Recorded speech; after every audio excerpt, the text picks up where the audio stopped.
자, 여러분들 반갑습니다. 자, 여러분들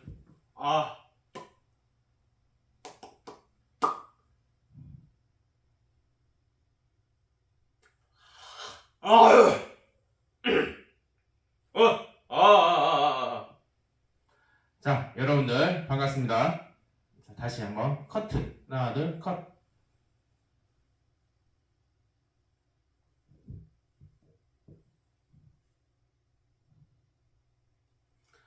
여러분들 반갑습니다. 역사 한 수업입니다. 오늘도 수업을 진행해 보도록 하겠습니다. 교과서는 여러분들 35쪽을 펼쳐주시고 학습지는 16쪽을 펼쳐주세요. 학습지는 15쪽, 학습지는 15쪽, 교과서는 35쪽을 펼쳐주시기 바라겠습니다. 자, 여러분 준비가 됐으면 한번 앞에 봐보도록 하겠습니다. 오늘은 뭐에 대해 수업할 거냐면 바로 후삼국 통일부터 해서 고려시대 전기 부분에 대한 정치적인 부분을 수업하도록 하겠습니다. 그에 앞서서 저번에 배운 내용을 한번 퀴즈를 통해 확인해 보도록 하겠습니다. 여러분들 다 풀어봤습니까? 한번 확인해 보도록 할게요. 첫 번째, 병부와 상대등을 설치한 신라 국왕은 역사서인 국사를 편찬하도록 했다. 어떻게 생각하시나요, 여러분들? 자, 정답은 X입니다, 여러분들. 병부와 상대등을 설치한 신라 국왕 누구였죠, 여러분들? 우리 직업도로 했어요. 누구였죠? 이 사람이 법흥왕이다. 법흥왕이었죠. 반면에 유교적으로서 역사적인 국사를 편찬을 한 사람 누구였다? 신라에서 가장 잘 나갔던 사람, 가장 전성기를 찍었던 사람은 진흥왕이었습니다, 여러분들. 진흥왕. 그래서 인물이 다르기 때문에 정답은 X가 된다라는 거예요. 일단 플러스 참고로 진흥왕이 국사를 쓴 게 아니라 국사를 쓰도록 지시를 했습니다. 근데 지시를 받은 사람이 누구냐? 실질적인 편찬자는 누구냐? 거칠부라는 사람이 진흥왕의 명령을 받아서 국사를 편찬했습니다, 여러분들. 이해했습니까? 좋아요. 두 번째, 지방을 구주 오소경으로 정리한 국가는 태학을 설치해 유학적인 인재를 육성하였다. 어떻게 생각하시나요? 정답은 X죠, 여러분들. 왜 X인가요? 이 국가를 묻고 있네요. 이 국가는 태학을 설치했냐라는 거예요. 한번 확인해 볼게요. 이 국가의 힌트가 어디 있어요? 여기 있죠, 여러분들. 지방을 구주 오소경으로 정비를 했답니다. 이 나라가 여러분들 어디였죠, 여러분들? 신라가 통일하고 나서 지방을 정비했다라 했습니다. 어떻게?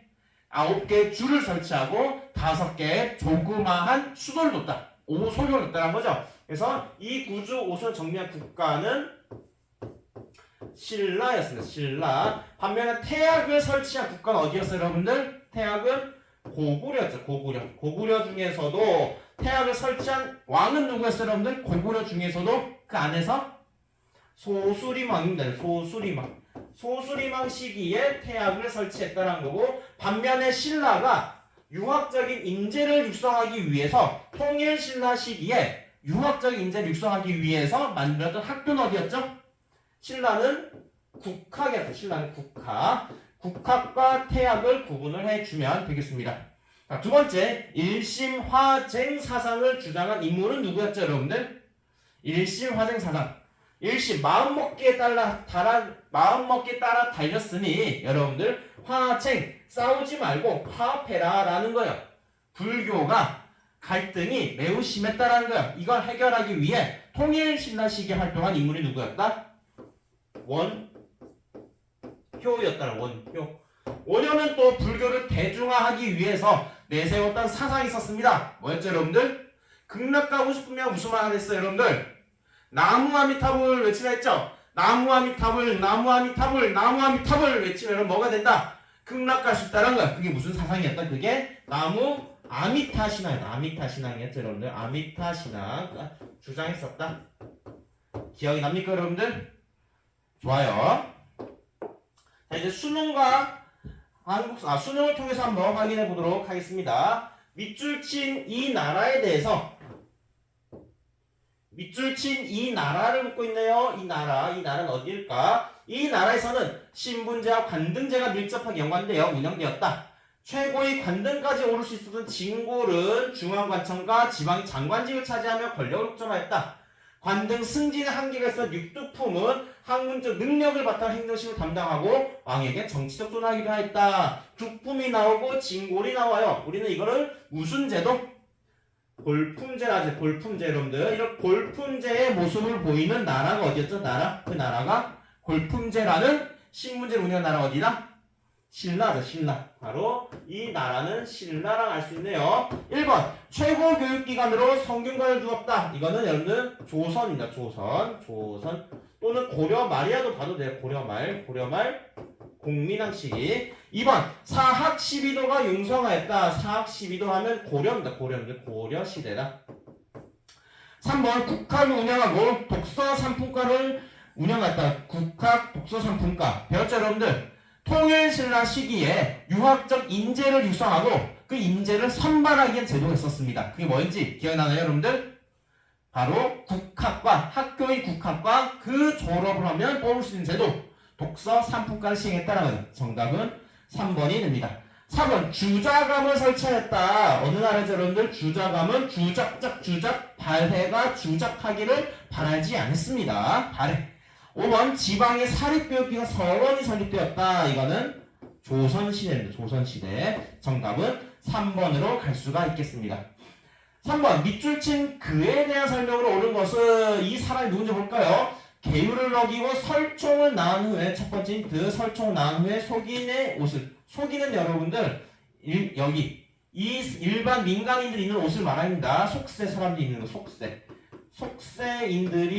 속세인들은 속세인 여기 살아간 사람들 속인의 옷을 입고서 스스로 소설거사라 했다. 큰 박 모양의 도구를 만들어 화엄경의 문구를 따서 무예라고 부르고 노래를 지어 세상에 퍼뜨렸다. 이것을 가지고 곳곳 노래하고 춤추며 교환이 가난하고 무지한 사람들이 모두 붙여가게 되고 나무 아미타불을 외우게 되었다. 두 번째 힌트 나무 아미타불 출이었다. 누가 여러분들? 나무 아미타불을 외우면 극락간다. 말은 다 누구였어요? 원효죠. 원효. 자, 원효 관련된 찾아보겠습니다. 1번 중국으로부터 풍수지리서를 받아들였다. 도선이라는 승려입니다. 도선. 2번 교관견수를 제창하고 국청사를 창건하였다. 여러분들 이거 우리 곧 배우게 될 겁니다. 이 사람 누구냐? 의천이라는 승려입니다. 3번 화쟁을 주장하고 아미타 신앙을 전파했다. 아까 배웠죠 여러분들? 3번이 되죠. 4번 당에 유학하고 돌아 화엄종을 개창하였다. 화엄종 이 사람은 의상이라는 의상. 우리 화엄사상을 말했던 사람입니다. 화엄사상 말했던 의상이에요. 5번 백년사를 결성하고 참회의 연구를 강조했다. 이거는 또 불교 통합운동하면서 배우게 될 인물이에요. 여러분들 그때 가서 배워보도록 해보죠. 그래서 정답은 3번입니다. 그럼 참고로 원효는 아들이 있었어요. 썬이 있어요. 썬. 그 아들이 이름이 뭔가? 설총입니다. 원효의 아들입니다. 원효의 아들입니다. 이 설총도 중요한 힌트가 되겠습니다. 좋습니다. 자, 그렇다면 오늘은 무엇을 배울 것인가? 학습문법가 총 몇 개입니까?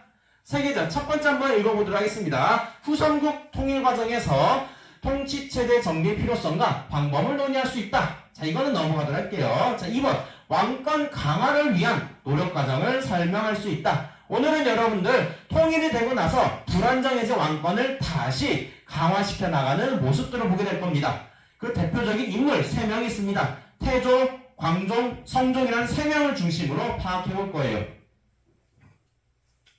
그리고 중앙통치와 지방통치 체제 구조를 볼 건데 고려는 신라와 조선과 또 다릅니다. 그래서 어떤 방식으로 구조화했는지 확인해보는 시간을 갖도록 하겠습니다. 자, 후삼국이 분열이 됩니다. 신라 말기에 여러분들 신라 말기에 누가 성장했는지 기억이 나는? 신라 말기에 지방 세력으로 누가 성장했었다? 호족이 성장했다라고 했죠. 호족은 여러분들 거대한 땅을 갖고요. 여기에 성을 쌓고 군대도 갖고 마치 자기가 여기서 왕인 마냥 통치를 하는 독립적인 세력이었습니다. 그 호족 세력의 대표적인 인물들이 누구냐? 견훤, 궁예, 왕건 등이 있었고 그 중에서 견훤과 궁예를 중심으로 해서 후백제와 후고구려가 건국되며 신라 시대는 다시 분열의 시대로 빠져들게 됩니다. 그러나 이 궁예가 죽습니다. 죽고 고려가 건국이 된다. 고려 건국돼요. 그 고려 만든 사람 누구다? 왕건이다. 왕건이. 자, 왕건이는 그러면 고려 어떻게 만들었는가? 바로 궁예라는 사람이 정치를 너무 막 했어요. 그 대표적인 뭐예요, 여러분들? 누가 기침을 했어요.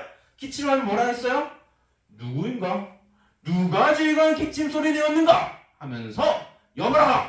저자의 뇌를 당장 까먹으라! 마구니가 가득겼구나! 내가 관심법으로 보아하니 저자는 마구니가 많겼다! 당장 철퇴로 내려쳐서 죽여버려라! 라는 식으로 정치를 마구잡이로 휘둘러 대니까 고려 및 이 호족 세력들, 즉 다시 다르게 정리하면 호족에 반하는 정책들을 너무 많이 하게 되니까 호족 또 다른 세력인 왕건과 그 외 다른 세력들이 궁예를 몰아내고 왕건을 추대해서 이 호족 세력들이 왕건을 추대해서 고려의 왕이 된다. 호족이 왕건을 추대합니다. 그래서 고려 건국이 된다는 거예요. 자, 이 시점에 고려 위에 한 나라가 있었습니다. 무슨 나라였을까요, 여러분들? 무슨 나라가 있었을까요? 고려 위에 바로 발해가 멸망했는데 발해는 왜 멸망했다? 어떤 민족이 공격해서? 거란족이었습니다. 거란족이 성장하면서 발해를 멸망시켰습니다. 발해는요, 저기 고려한테 귀국하게 됩니다. 이때 사람이 누구 대표적으로 대광현이라는 사람이 있습니다. 대광현과 그 외 신하들이 고려로 내려와서 고려에 살게 됩니다. 이때 왕건은 대광현한테 이름을 줍니다. 뭐라 주냐? 왕계라는 이름을 주겠다. 왕계라는 이름을 주면서 이 발해 세력들을 수용하게 되었다는 거예요. 그리고 나서 이제 고려 중심으로 후백제가 다시 전개가 되는데 이때 고려가 아주 후백제한테 죽을 뻔한 사건이었어요. 후백제 견훤한테 죽을 뻔한 직전까지가 전투가 있습니다. 그게 뭐냐? 공산전투. 아마 제가 수업에서 뭔가 잘못 설명한 것 같아요, 여러분들. 고려가 왕건이 죽을 뻔한 전투는 공산전투고요. 이거를 다시 극복한 전투가 있어요. 그게 뭐냐? 고창전투에 승리한 고려는요, 이 시점이 되기로 이제는 후삼국 시대를 완전히 주도하게 되고 주도권을 잡게 돼요. 잡게 되면서 후백제가 936년에 멸망을, 이때가 1,2천 전투라는 게 있어요. 1,2천 전투에서 고려가 승리하면서 후백제 멸망하고 결국 후삼국은 통일이 되었다는 거예요. 이 사이에 신라의 마지막 왕이 항복하게 됩니다. 누구?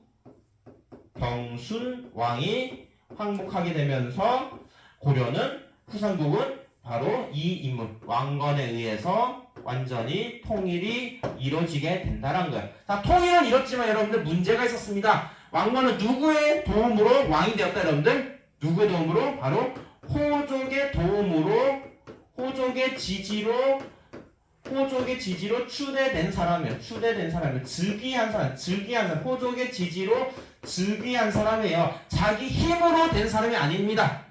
호족의 지지가 있었어요. 자, 그렇다면 초반에 왕건의 힘은 어땠을까요, 여러분들? 왕건은 과연 자기 뜻대로 정치를 할 수 있었을까요? 통일을 달성하고 고려의 배경은 누가 도움을 줬었다, 여러분들? 바로 호족이란 호족의 지지가 있었다는 거예요. 자, 그렇다면 호족의 지지가 있었다는 건데, 그렇다면 왕은 과연 자기 뜻대로 마음대로 통치할 수 있는가? 아니라는 거죠. 눈치를 볼 수밖에 없어. 자, 왕권은 어땠을까? 왕권은 약했습니다. 왕권은 약했다라는 거예요. 약했다. 왜? Why? 왜냐하면 호족의 지지를 받았기 때문에 호족의 눈치를 볼 수밖에 없었다라는 거예요. 그래서 이 왕권을 다시 높일 방안을 고민해봐야 됩니다. 호족과 공존을 하면서도 호족을 견제하고 또 다른 방식으로는 다른 사람의 지지를 얻으면서 호족 세력이 아닌 다른 세력들의 지지를 얻으면서 자신의 왕권을 강화시킬 필요가 있었습니다. 그렇다면 어떻게 했을까? 그 어떻게는 바로 그 시작은 태조 왕건부터 시작해가지고 광종, 성종 총 세 번의 왕이 나옵니다. 왕권 강화에서 태조를 시작을 해가지고 광종과 성종을 거쳐서 왕권 강화를 이루어 나가게 됩니다. 첫 번째, 왕건 시기, 태조 왕건 시기는요, 총 이 세 개의 문제가 있습니다. 아까 말한 호족 문제. 호족을 견제하고 약화시킬 필요 있었고요. 그리고 오랜 전쟁으로 인해서 백성들이 살기 어려웠습니다. 이 민생 문제를 해결해야 되고, 그리고 왕건 시대 고려 초기에 대외적으로 한 민족이 성장하고 있었습니다.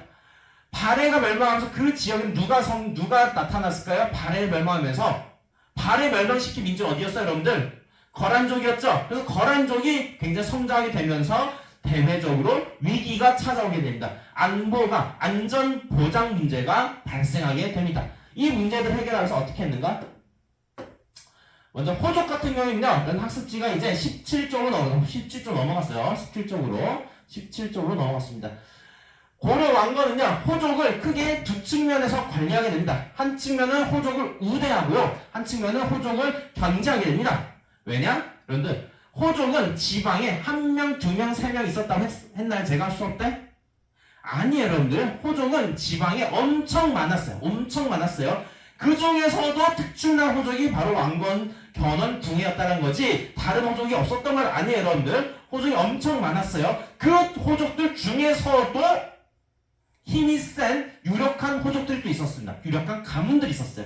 그 유력한 호족의 딸들과 어떻게 했다? 결혼했습니다. 몇 번? 29번. 29번의 결혼을 통해서 호족들을 자기 편으로 끌어들이고, 또한 호족들한테 뭘 줬냐? 자기의 성씨를 썼어요. 이걸 뭐라냐? 사성정체는 사성정체. 자기 성을 김씨, 최씨, 박씨의 성을 줬다. 사가 기부란 기부. 줬다라는 게 뭐를요? 성을 기부 줬다. 그게 사성정체입니다. 성씨를 줌으로써 어느 가족에 넣어준 거예요? 로얄 패밀리. 왕 가족에 편입시킴으로써 이들의 자부심을 높여주고자 했다라는 거예요. 잠시만요. 자, 정리하면 호족 문제는 먼저 그들을 포용하기 위해, 또는 학습지는 뭐라고 되어 있죠? 그런데 학습지는 우대하기 위해서 뭘 했다? 딸들과 뭘 했다? 결혼했죠. 혼인정책을 실시하고, 혼인정책뿐만 아니라 로얄 패밀리 넣기 위해서 뭘 했다? 여러분들 자기의 뭘 줬다? 성을 줬다라는 거죠. 그 무슨 정책? 사성정책을 실시했다는 거예요. 한편 여러분들 계속 포용만 할 수는 없어요. 유력한 호족들은 포용을 했지만 그 외의 다른 호족들은 견제합니다. 그 견제를 하기 위해서 지방에 있는 호족의 아들을 중앙으로 불러들입니다. 거주하라고 합니다. 일정 기간 동안 거주하라고 합니다. 왜 했을까요? 왜 거주하도록 했을까요? 호족 세력이 지방에서 헛된 생각, 즉 반란의 생각이 되면 그 아들을 어떻게 하려고? 죽여버리려고. 다르게 말하면 아들은 지금 무슨 존재로 잡혀 있는 거예요? 인질로 잡혀 있는 거죠. 그걸 뭐라 해야? 그거를 기인제도. 기인제도는 정리하면요, 지방의 호족의 아들들을 중앙으로 불러들여서 인질로 잡는 제도입니다. 그게 기인제도고, 또 한편으로는 지방을 또 살펴봐야 돼. 그 호족놈들이 헛된 생각 하는지 안 하는지, 반란을 꿈꾸는지 안 꾸는지 그들을 살펴보고 관리해야 됩니다. 그 제도를 뭐라는가? 사신관 제도. 태조 왕건은 호족 문제를 해결하기 위해서 유력 호족 가문들을 포용하면서도 그 외 다른 지방에 있는 호족들은 기인제도와 사신관 제도를 통해 견제하고자 했습니다. 자, 두 번째 문제, 민생 문제를 해결하기 위해서 뭘 실시하게 되냐면요, 세금을 깎아줘요. 가장 중요해요, 여러분들. 지금도 세금 높이면 여러분들 반발이 심합니다. 세금을 깎아주면 백성들은 살기 좋죠.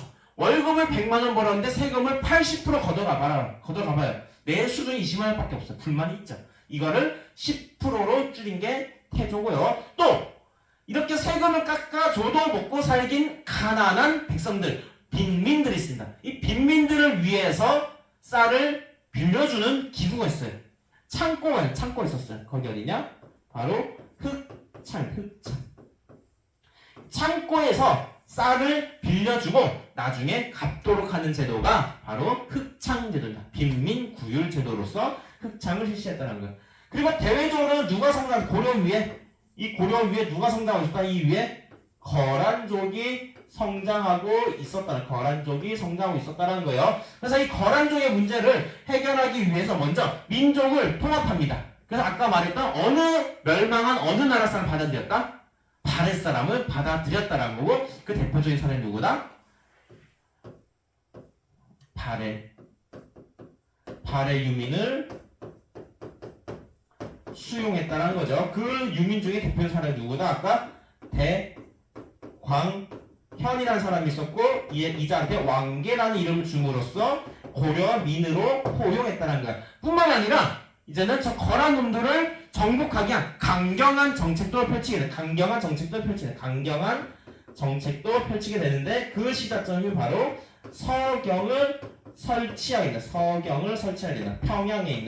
평양에 있는 서경을 설치해서 북진 정책의 기지로 만들게 된다.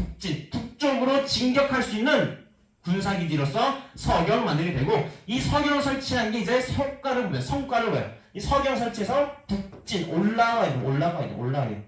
북진하게 된다. 그 성과는 어떻게 나냐? 바로 고려 영토가 원래 한 이쯤이었는데, 통일 시점이 이쯤이었는데, 나중에 올라가서 이쯤으로 땅을 넓히게 돼요. 거리 어딘가? 교과서 35점을 보면 여러분들 제일 위에 주가 보이죠? 안주와 화주가 보이죠? 이 안주 지역에 있는 강이 뭐라 하냐? 그 강을 우리는 청천강. 네. 그래서 청천강부터 해서 화주 일대까지 영토를 확장하게 된다는 거예요. 자, 이런 식으로 해서 태조는요, 호족 문제, 민생 문제, 대외 문제를 해결해 가고자 했습니다. 자, 해결한 후에 태조가 이제는 죽을 나이가 됐어요. 죽을 나이가 되니까 자기들 이런 업적들을 계속 계승하면 좋겠어요. 그래서 자신의 이러한 깨달음, 얻은 것을, 교훈을 후대한테 전달해주기 위해 10개의 교훈을 썼습니다. 10개의 교훈을. 그걸 우리 뭐라 한다? 바로 훈요 10조랍니다. 훈요 10조. 자, 이거는 훈요 10조입니다. 훈요 10조. 태조 왕건은요, 자신이 죽고 나서도 자기가 깨달은 교훈을 후대한테 전달하기 위해서 무엇을 썼다? 훈요 10조를 썼다. 자, 훈요 10조는 누가 썼다? 여러분들? 태조 왕건이 썼다라는 거죠. 그래서 우리 이 훈요 10조를 통해서 어느 시기만 알아야 돼요? 태조 시기라고 알아야 되는 거예요. 자, 그럼 여기 무슨 내용이 담긴지 한번 확인해 보겠습니다. 여기 교과서에 있는 부분에 36쪽이 있습니다. 이거 36쪽이 있어요. 1조. 불교의 힘으로 나라를 세웠으므로 사찰을 세우고 주지를 파견해 불도를 닦도록. 자, 무슨 말이에요, 여러분들? 뭘 강조하고 있어요? 불교를 강조. 불교 강조 정책이에요. 불교 강조. 고려는 불교의 힘으로 만들어진 나라이기도 합니다. 그래서 불교를 굉장히 강조한 예입니다. 4조. 우리나라는 예로부터 중국의 문물과 예약을 따랐으나 지역과 인성이 다르니 꼭 같게 할 필요는 없다. 그리고 거란은 짐승과 같은 나라이니 그들의 의관제도를 본받지 말라. 자, 앞에 문장 보도록 할게요. 우리나라는 중국과 따랐으나 인성이 다르니 꼭 같게 할 필요는 없다. 무슨 말일까요? 무슨 말? 주체적으로 수용해라. 주체적 수용.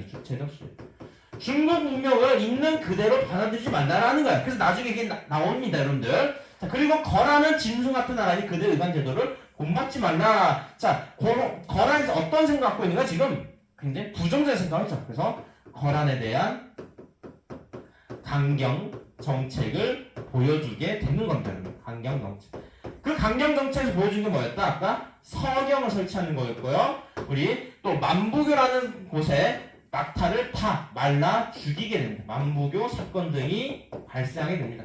자, 그렇다면 왕건은 도대체 거란한테 왜 부정적인 생각을 가질까?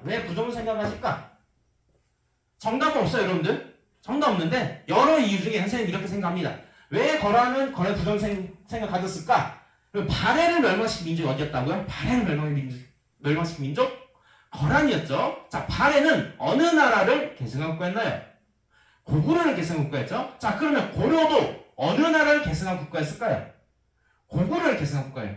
서로 발해와 고려의 사람들은 민족성이 생각이 비슷한 나라들입니다. 근데 그 우리의 공통적 고구려를 계승한 국가들인데 그 중에 발해를 누가 멸망시켰다? 거란족이 멸망시켰다는 거예요. 그래서 왕건은 거란에 대한 부정적인 생각을 갖고 있었고 이 부정적인 생각 바탕으로 거란에 대해 강경 정책을 펼쳐왔다라는 거예요. 그 강경 정책 내용은 바로 평양에 서경이라는 또 다른 수도를 만들어 북진 올라가고자 했고 그리고 거란의 사신이 낙타를 데리고 왔는데 그 낙타들을 다 만부교 아래서 말라 죽게 만든 사건이 있었습니다.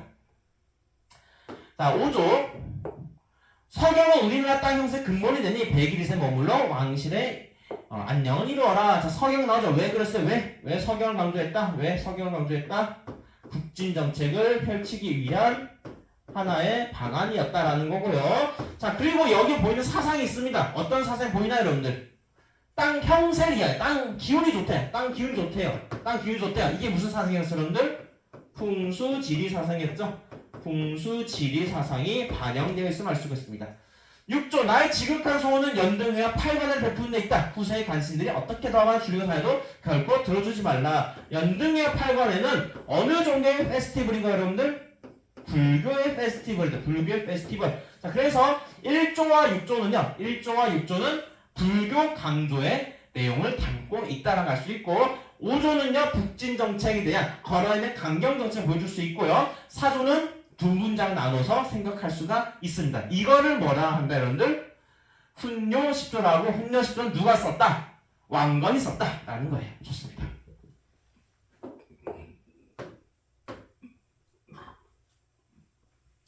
자, 태조를 이어서 누가 왕이 되냐 이제는 광종입니다.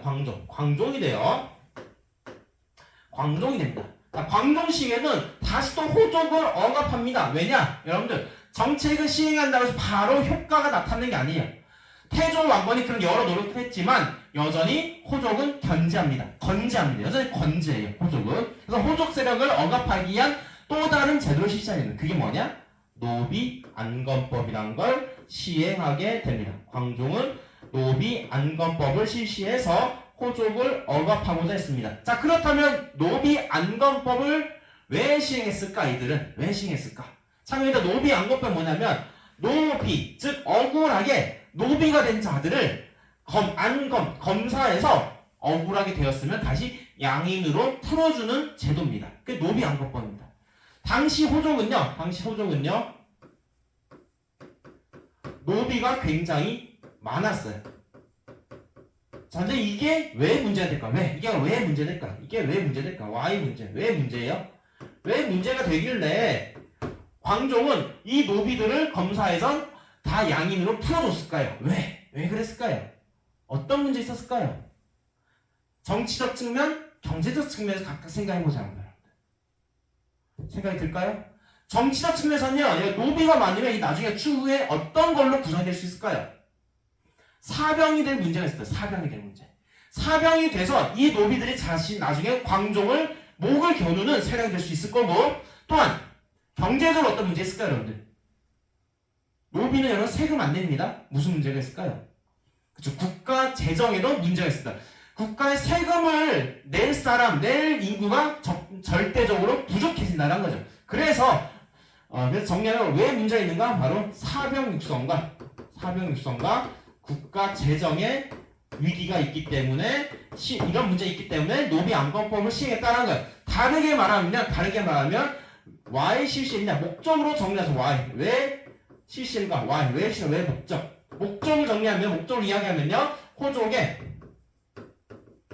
호족의 경제적, 군사적 기반을 줄이고 없애고 그리고 이들 양인으로 풀어줌으로써 인구가 늘어나니까 어떤 인구가 세금을 걷어갈 인구들이 늘어난다는 거죠. 국가 재정의 확충이라는 게 국가 재정 확충. 이런 목적을 실시했다는 거 아니야? 정리하겠습니다. 다시 정리할게요, 여러분들. 광종은요, 호족 억압을 해서 노비 안건법을 실시했습니다. 노비 안건법이 뭐라고요, 여러분들? 억울하게 노비가 된 자들을 검사해서 검사해서 억울하게 되었으면 양인으로 풀어준다라는 거예요. 자, 그렇다면 광종은 왜 노비왕검 시행했을까? 그 목적은 무엇이었을까? 그 목적은 무엇이었을까? 또 다르게 말하면 무슨 문제가 있었길래 호족들이 노비를 많이 갖는 게 무슨 문제가 있었길래 시행했을까? 노비가 많으면 여러분들 사병화가 될 수 있는 거고 또 세금을 낼 인구수가 줄어들기 때문에 국가 재정 위기가 된다는 거예요. 그래서 목적으로 표현하게 되는 첫 번째 목적은 호족의 경제적, 군사적 기반을 없애고 두 번째, 국가 재정을 확충하기 위함이다라고 정리할 수 있습니다. 이 내용은 여러분들 학습지 왼쪽에 나와 있는 학습지 왼쪽에 나와 있는 부분입니다. 한번 읽어보세요, 여러분들. 자, 또 한편으로는 호족 출신 관료들에 대한 기강을 잡게 공복을 입히면 되는데 공복 뭐냐면 제복이에요. 제복. 공무원의 복장을 입힌 겁니다. 대신에 색깔이 있어. 색깔. 컬러가 있어. 컬러가 다르네. 컬러. 이거 맞나? 아무튼 컬러가 있어. 컬러. 등급에 따라 컬러를 달리 입힘으로써 그들의 위계 질서를 부여합니다. 가장 높은, 가장 좋은 색깔, 컬러는 뭐였을까요, 여러분들? 공복 중에서 바로 황색이죠, 황색. 노란색, 당연히 노랑. 빨강, 파랑, 노랑이에요, 여러분들. 노랑이가 가장 으뜸 색깔이었어요. 누구만 입는 옷, 황제만 입을 수 있는 옷이었어요. 노랑을 정점으로 해서 색깔을 자색, 남색 등등 색깔을 부여해야 됩니다. 그래서 위계 질서를 보여주고자 했다라는 거고, 세 번째, 새로운 세력. 역시나 여러분들 통일신라 시대를 배웠어요. 여러분들 진골 귀족 문제 해결하기 위해서 뭘 했다? 새로운 세력들은 뉴 페이스를 길러냈다라는 거고, 그러면서 만든 학교가 있었습니다. 뭐였죠? 국학이라고 만들게 되고 인재를 뽑기 위한 제도가 있었습니다. 통일신라 시기에 인재를 뽑기 위한 제도 뭐다? 책을 읽고 세계의 등을 부여한다. 뭐다? 독서, 삼품과 있었다는 거죠. 마찬가지로 여러분들 고려도 인재를 새로이 뽑아야 됩니다. 왜? 호족 세력이 너무 건재했습니다. 그래서 이들을 견제할 새로운 세력을 뽑기 위한 제도가 뭐다? 그게 과거제입니다. 과거제. 과거제는 쌍기, 중국 사람, 쌍기라는 사람의 조언으로 받아들이는 건데, 과거제는 뭐냐? 시험 과목이 있습니다. 시험 과목이. 어떤 시험은요, 이렇게 말로, 경전을 말로 설명하는 거고, 어떤 시험은 논술 써서 시험 보는 거야. 과목이 있는 거야. 이런 과목을 통해 합격한 자들을 관리로 뽑는 제도가 과거제입니다. 그러면 여러분들, 고려시대 과거제 특징이 하나가 있습니다. 고려시대는요, 묵과. 군인을 뽑는 제도가 없어요. 즉 사관학교에 입학하기 위한 시험 제도가 따로 없었습니다. 묵과가 없었다는 특징이고, 두 번째로 고려는 어느 종교의 힘으로 만들어졌다, 여러분들? 불교의 힘으로 만들어졌다. 그래서 불교의 힘이 만들어졌어요. 그래서 이 불교를 더욱 중흥하기 위해서 국가 차원에서의 승려를 뽑습니다. 국가 차원의 승려. 그걸 우리 뭐라 한다? 승과라는 승과. 승려를 위한 시험인 승과가 있었고요. 그리고 세 번째 특징이 추천을 통해서 고위관직을 갈 수가 있었습니다. 그걸 음서제랍니다. 정리를 하겠습니다. 고려시대 과거 특징은 총 3개가 있습니다. 하나는 뭘 시행하지 않았다? 군인을 뽑는 묵과를 시행하지 않았고 오히려 누구를 뽑는? 승려를 뽑는 승과가 있었다. 승과가 있었고요. 그리고 고위관 추천하는 무슨 제도 있었다? 음서제가 있었다. 음서제. 이게 고려시대 과거제의 특징입니다. 자, 학습지 왼쪽에 있는 거 말하는 거예요. 왼쪽에 있는 거 말하는 거예요. 고려 과거의 특징 말하는 거예요, 여러분들. 음서제를 시행했다라는 거예요. 자, 이런 내용을 바탕으로 해서 성종 시기에도 이제는 통치체제를 정비했는데, 통치체 정비 시작은 최승로의 시무 28조를 바탕하게 됐는데, 이 시무 28조에 반영된 사상이 있습니다. 그 사상이 뭐냐? 바로 유교입니다. 유교 사상을 정치에 이제 활용하면서 왕권을 강화시켜 나가게 됩니다. 유교 사상을 바탕으로 강화시켜 나가게 됩니다. 유교가 뭐라 했어요, 여러분들? 한마디로 말하면 질서란 질서를 만들고자 하는 거예요. 왕을 정점으로 하는 통치 질서를 만들고자 하는 거예요. 내부적으로도 바깥 지방에다가도 통치 질서를 마련하게 됩니다. 어떻게 마련하게 되는가? 다음 내용을 보면서 확인해 보도록 하죠. 이거는 여러분들 최승로라는 사람이 쓴 뭐다? 시무 28조입니다. 이 시무 28조입니다. 자, 우리는 최승로 시무 28조를 통해서 뭘 알아야 될까? 어느 왕 때 쓴 거다, 여러분들? 이게 어느 왕 때? 바로 성종시기다. 이걸 알아야 돼. 이걸 알아야 돼. 여러분. 성종시기다. 성종시기에 최승로 뭘 썼다? 시무 28조 썼다는 거. 그래 한번 이 시무 28조의 구체적인 내용을 한번 확인해 보도록 하겠습니다. 7조 국왕이 백성을 다스림은 집집마다 가서 돌보고 날마다 이를 살피는 것이 아닙니다. 청컨대 외관을 두소서. 외관 바깥 외관 아웃사이더 외관을 두 바깥 관리를 두래요. 뭔 말일까요 여러분들? 신라는 구주 오소경을 정리하면서 각 지방에 뭘 파견했나요? 관리를 지방관 파견했죠. 그 말입니다. 그 말. 지방관 파견을 하라라는 거예요. 지방관 파견. 왕의 명령을 듣는 왕의 명령에 따라서 활동하는 지방관을 파견하고 그리고 이 통치 질서를 왕을 정점으로 지방의 질서를 잡아가라라는 뜻이에요. 자 11조 중국의 제도는 따르지 않을 수 없습니다. 예악 시서의 가르침과 군신 부자의 도래는 중국을 모범을 삼아서 비련한 식으로 개혁하되 수레나 의복제도는 토착풍선을 따를 수 있게 하십시오. 뭔 말이에요 여러분들 이거? 예악 시서 어느 종교의 책이에요? 유교죠. 유교는 받아들이되 해서 개혁하되 유교의 사상에 따라서 개혁을 하되 어떻게 하자? 주체적으로 하잖아요. 주체적으로 이것도 주체적인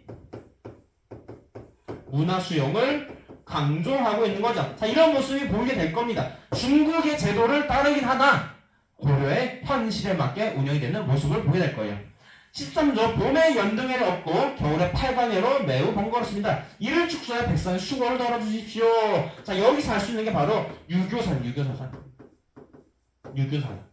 이런 유교는요 민본이 깔려있습니다. 백성을 근본을 생각합니다. 백성을 매우 중시하게 여깁니다. 바로 백성들이 힘들어하니까 뭐를 줄이자? 연등해와 팔관해를 줄이자라는 거. 바로 여기에서도 알 수 있는 게 유교 사상을 반영돼 있으면 알 수 있죠. 자 20조 불교를 믿는 것은 자신을 다스리는 근본이며 유교를 행하는 것은 나라를 다스리는 방안입니다 라고 적혀있죠. 자 이거는 여러분들 알 수 있는 게 뭐냐면 불교를 근본적으로 부정하지는 않다는 거. 자 연등해를 열고 겨울에 팔관해를 열면 매우 번거롭습니다. 수고를 덜어주자. 그리고 이걸 뭐 자칫 잘못 이해하면 최승로는 불교를 굉장히 부정적으로 봤다라고 생각할 수 있지만 그건 아니라는 거예요. 불교는 말 그대로 자기 개인 용도고 자기 몸을 닦는 용도, 자기가 명상하는 용도로 사용해야 되고 실제 현실 정치에는 불교가 아니라 유교를 활용해야 된다는 거예요. 그러나 고려 말기에는 정도전이라는 사람은 아예 불교 자체를 부정합니다. 불교를 없애야 된다는 것까지 말할 정도로 이야기하는 사람이 있습니다. 그런 차이가 좀 있습니다. 아무튼 전체적으로 보면 여러분들 여기 무슨 사상들이 담겨 있다. 유교를 활용하고요. 유교의 사상에 따라서 좀 줄이고요. 또한 여기 예악시서라는 가르침을 어디 있어요? 모범으로 삼아야 된다 하고요. 또 지방을 파면서 통치 질서를 잡아야 된다는 거예요. 무슨 사상이 여기에? 유교 사상이 반영되어 있다는 거죠. 이런 유교 사상을 바탕으로 한 통치체제 정비가 구체적으로 디테일하게 어떻게 이루어졌는가 다음 통해서 확인해 보도록 하겠습니다. 먼저 중앙통치기구를 봐보도록 하겠습니다. 중앙통치기구는 중서문화성과 상서성 중심으로 한 통치체제가 만들어지게 된다. 이걸 뭐라냐 우리는 이성부가 몇 개예요? 6부죠. 이성육부를 중심으로 운영하게 됩니다. 최고 기관으로는 여러분들 재상을 두 개, 재상을 두 개 된다. 재상이 아닌데 여러분들, 제가 뭔가 잘못 설명한 것 같아요. 재상이 아니라 재신. 미안해요 여러분들. 재상이 아니라 재신입니다. 재신. 아무튼 수업에서 잘못 설명한 부분도 있을 거예요. 재신을 중심으로 국정을 총괄하고 결정하게 됩니다. 재신을 중심으로 하는 운영된 게 중서문화성이다. 그래서 이성육부를 중심으로 운영하되 이 이성육부 여러분 어디서 들어보지 않았어요? 중국에 무슨 몇 성 몇 부 있었죠? 중국에서는 삼성육부가 있어요. 중국 삼성육부. 이 삼성육부를 받아들이되 이 삼성육부는요 유교 사상에 기반한 율령통치체제거든요. 그냥 들어만 두세요. 율령통치체제라는 거예요. 유교 사상에 바탕을 둔 율령통치체제입니다. 이거를 고려는 받아들였어요. 그 최승로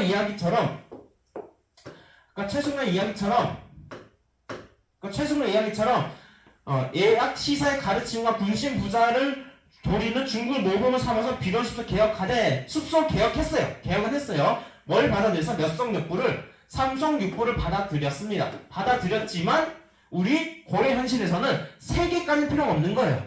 왜? 사람이 너무 적었거든. 그래서 삼성 중에서도 2개의 성을 합치자.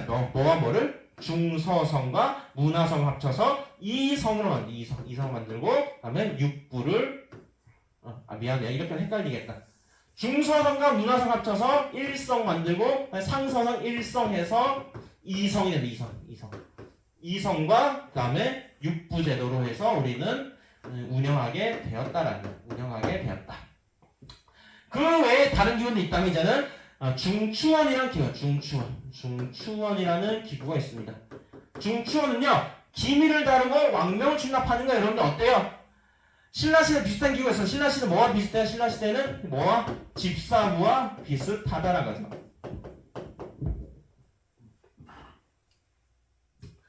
중추원이라는 기구를 통해서 왕권을 강화시켜 나갔고요. 또 한편으로 어사대를 만드는 어사대는 뭐 하는가? 관리대의 비리를 감찰하는 기구, 감찰하는 기관이고, 그리고 삼사라는 기관을 만들어서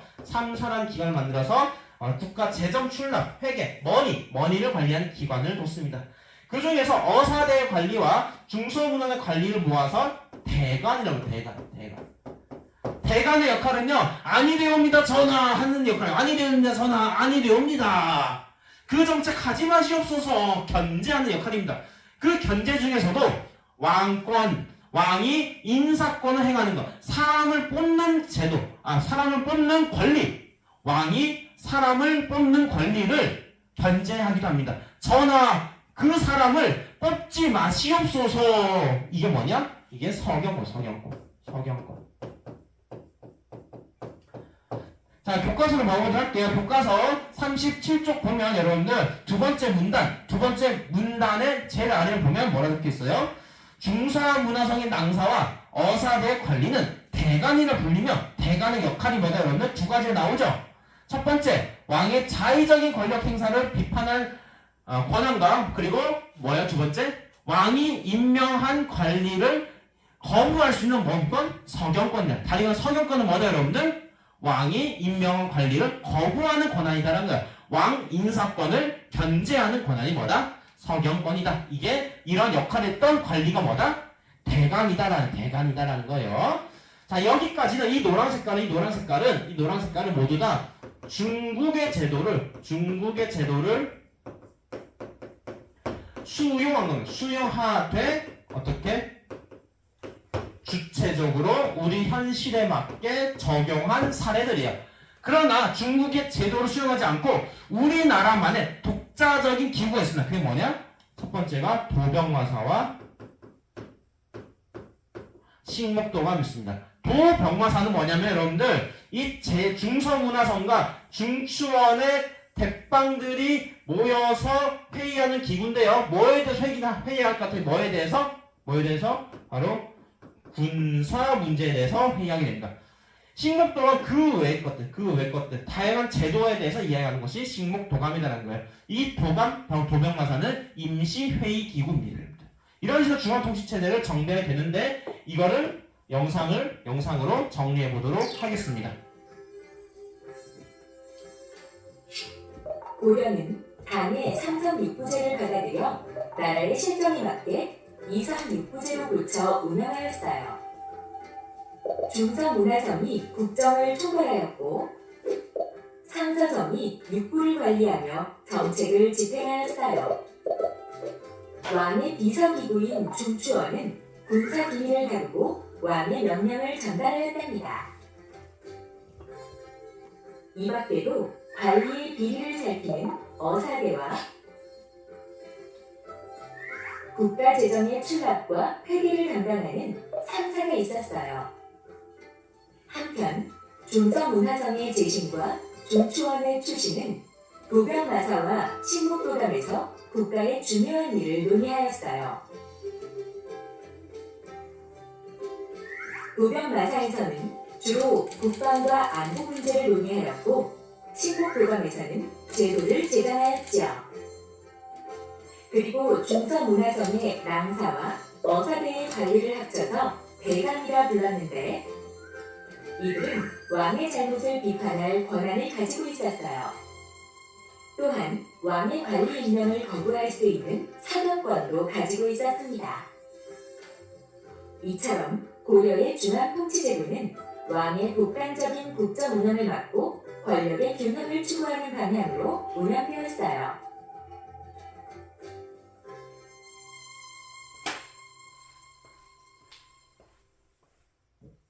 영상처럼 이렇게 정리할 수가 있겠습니다. 자, 중앙통치체를 이렇게 정리했다면 뭘 정비해야 될까? 당연히 지방을 정비해봐야 한다. 지방의 정비 시작은 여러분들 바로 12개의 목을 설치하고 시작합니다. 12개의 목. 그 사람이 누구냐? 성종입니다. 성종. 아까 태순로의 시무 28조에 따르면 청컨대 뭘 두라 했어요? 청컨대 외관을 두소서라고 했습니다. 외관. 이 외관으로서 첫 시작이 된 게 바로 12목 설치입니다. 12목 설치. 그러면 12목 설치했다 무슨 말이냐? 목은 여러분 이 목은 뭐냐? 영어로 넥이는 넥. 넥이 뭐예요 여러분들? 목이에요. 이거예요 진짜 이거예요 이거.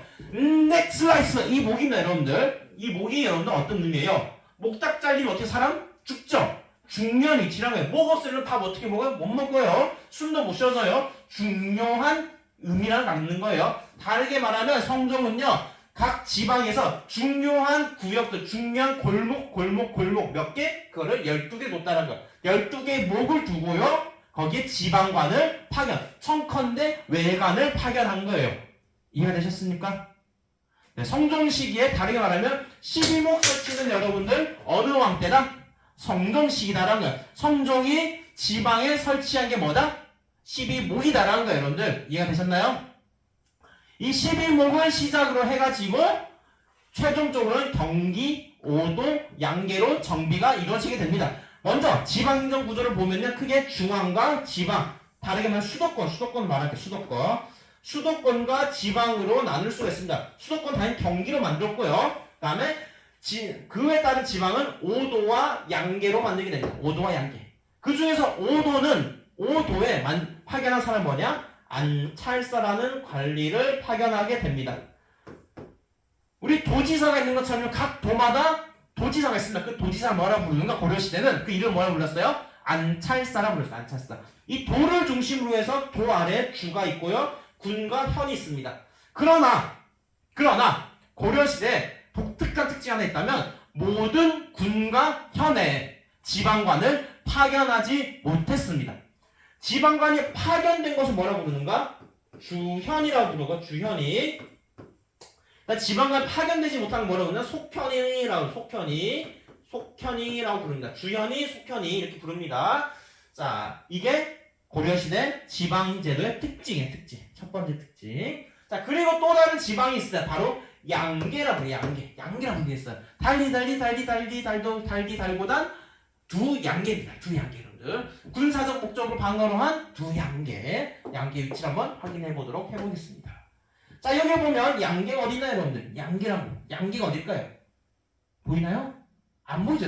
양계가 보이지 않죠? 양계가 없죠?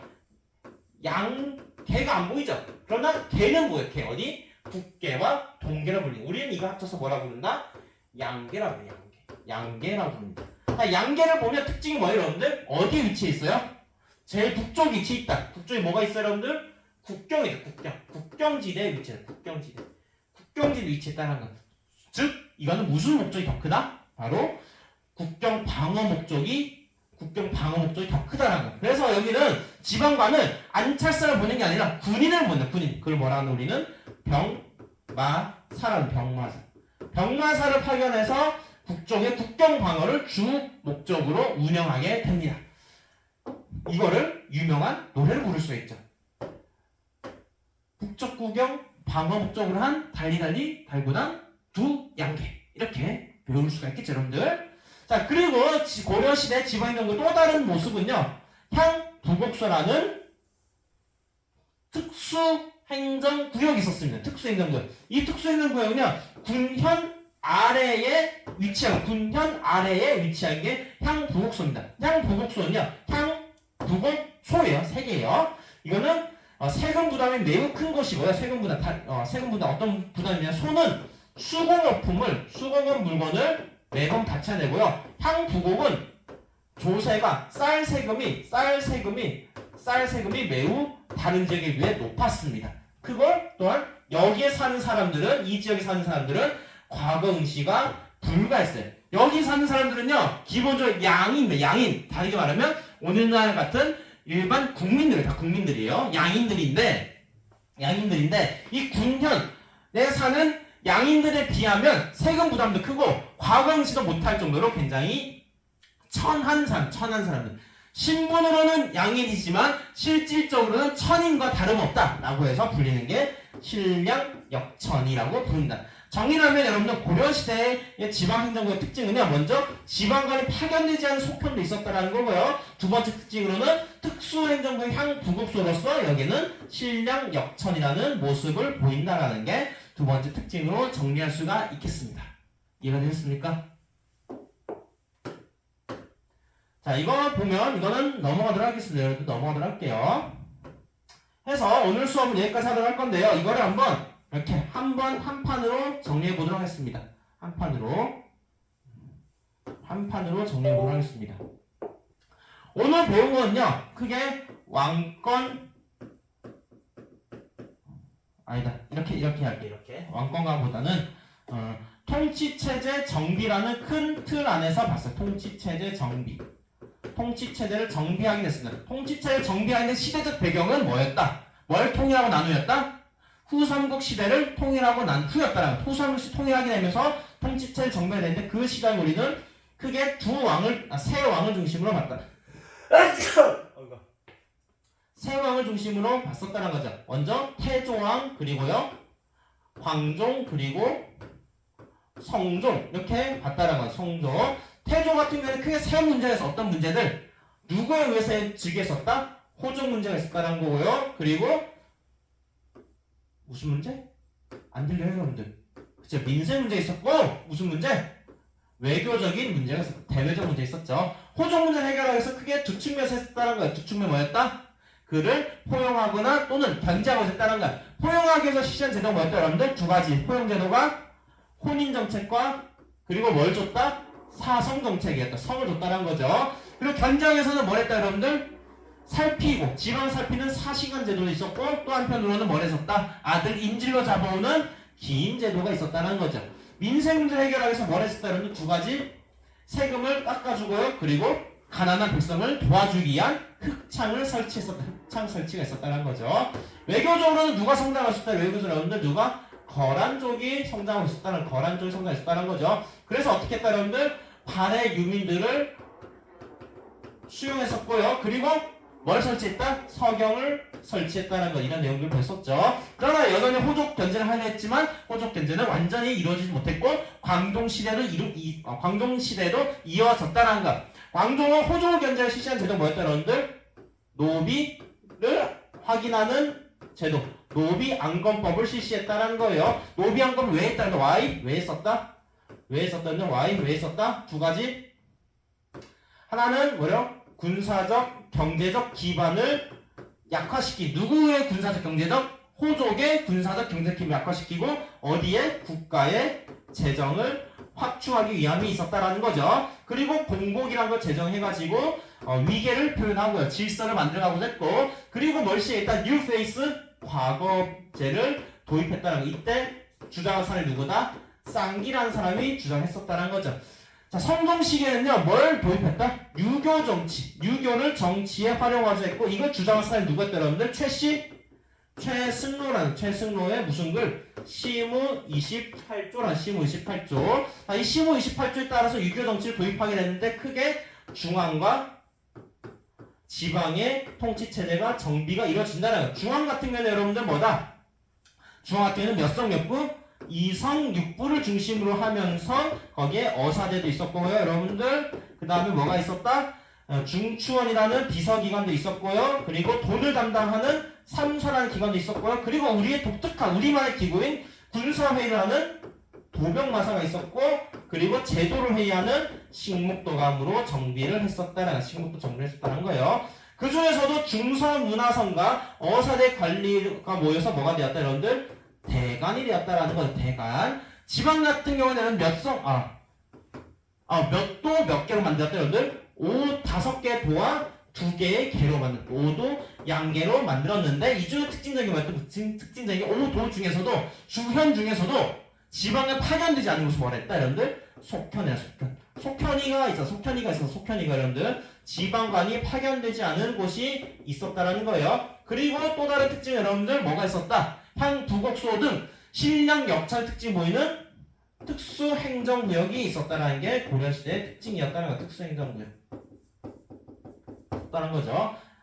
이거 하는 말 안 할 것 같아. 그래서 이런 자기들의 이런 깨달은 교훈을 전달하게 쓴 게 뭐였다? 그게 훈요 10조였다는 거죠. 그리고 플러스 과거제의 당시 특징 세 가지가 있었어요, 여러분들. 뭘 시행한 누굴 뽑지 않았다. 군인을 뽑지 않았다는 국가를 시행하지 않았다. 국가를 시행하지 않고 오히려 누굴 뽑았다? 고려는 어느 종교의 나라? 불교다라는 거였어. 승려를 뽑는 승과를 실시했다는 거고, 그리고 5품 이상의 고위 관리들 자녀들을 추천제도 있었습니다. 그러니까 뭐라 부른다? 음서제라고 부른다. 음서제 부른다는 거예요. 자, 오늘 배운 내용이 전부 여러분들 많아요, 적어요? 적죠, 여러분들? 많지 않습니다. 자, 그러면 오늘 수업은 여기까지 하도록 하겠습니다. 여러분들 수업 들어줘서 감사합니다.